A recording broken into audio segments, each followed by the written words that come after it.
Bloodthirsty, ruthless, captivating. Not a mythological figure out of a boy's book, but a real living dragon. It can smell food as far as 9 kilometers away.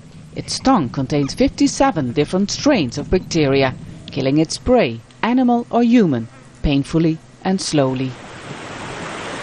Turning this small island into the Indonesian version of Jurassic Park. For thousands of years the dragons have lived in peace on these small islands in East Indonesia, occasionally catching a buffalo or a pig, until humans came along in 1910.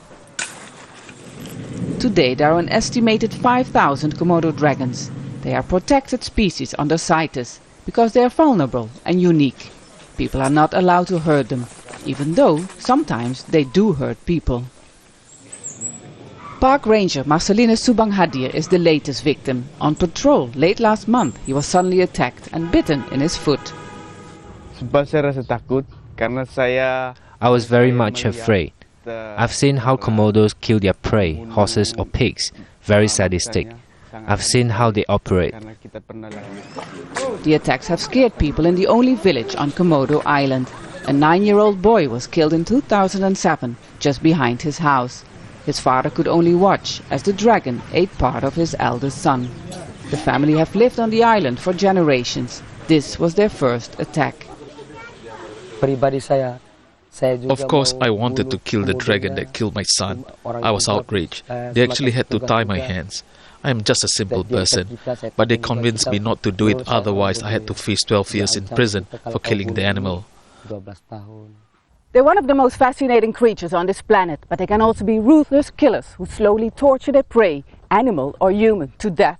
Protecting these dragons raises a conflict between the animal and humans, a conflict that's very hard for this dragon to win. Not far from Komodo Island there's another threat to the dragons. Exploration for a gold mine has destroyed mountains and worried environmentalists.